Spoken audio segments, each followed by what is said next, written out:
ये vehicles अभी पे पार्क है पार्क में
జగిత్యాల ప్రాంతంలో 9వ వార్డు మన దరూర్ క్యాంపు హౌసింగ్ బోర్డు కుక్కలు కోతుల వల్ల మహిళలు పిల్లలు బాగా ఇబ్బంది పడుతున్నారు.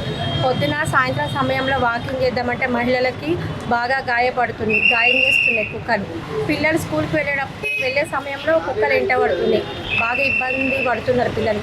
అందుకని తొందరగా ఈ సమస్యకు పరిష్కారం ఇవ్వాలని చెప్పి మేము చైర్మన్ గారికి విన్నపం అందజేసినాం. దయచేసి తొందరగా ఈ సమస్యకు పరిష్కారం చేయాలని కోరుకుంటున్నాం. అందరికీ నమస్కారం. ఈరోజు ప్రజా దర్బార్లో వచ్చిన సమస్యలు 17 వరకు వచ్చినాయి. ఎక్కువ శాతం కుక్కల గురించి వచ్చినాయి. సో అది నేను ఒక్కసారి కలెక్టర్ గారితో మాట్లాడి నేను అది ఏంటిదనేది ఒకసారి నిర్ణయం తీసుకోవడం జరుగుతుంది. అట్లాగే ఇంకా లాస్ట్ మంగళవారం నాడు 30 ఫిర్యాదుల వరకు వస్తే దాంట్లోంచి 20 సాల్వ్ చేయడం జరిగింది. శానిటేషన్ అయితే వెంటనే 2-3 డేస్లో సాల్వ్ చేసేస్తున్నాం. ఇంకా ఇంజనీరింగ్ డిపార్ట్మెంట్కి సంబంధించిన ఏ ప్రాబ్లమ్స్ వచ్చినా కూడా అవి రోడ్స్ కానీ డ్రైనేజెస్ కానీ అవి ఒకసారి టెండర్ పెట్టేసుకొని కౌన్సిల్ తీర్మానం చేసేసుకొని అప్పుడు మనం ప్రొసీడ్ అవ్వచ్చు. దానికి కొంచెం టైం పడుతుంది. తర్వాత ఇంకా ఎలాంటి సమస్యలు ఉంటాయి మనకి జగిత్యాల్లో ఇప్పుడు వచ్చే ఈ వర్షాకాలంలో అన్నీ మనం పారిశుద్ధ్య సమస్యలు ఎక్కువ ఉంటాయి కాబట్టి దోమల నివారణ, ఈ ఈగలు ఇవన్నీ వాలకుండా మన చుట్టూ మన పరిసర స్థలాలు ఉంటాయో ఇవన్నిటి మనం కొంచెం నీట్గా ఉంచుకొని మన ఇల్లు ఎంత బాగుంటుందో అట్లనే మన చుట్టుపక్కల అంతా కొంచెం ఖాళీ ప్లేసులు కానీ అన్నీ నీట్గా ఉంచుకుంటే మనకు కొంచెం పరిశుభ్రంగా ఉండి మనకు జ్వరాలు, విష జ్వరాలు, రోగాలు రాకుండా ఉంటాయి.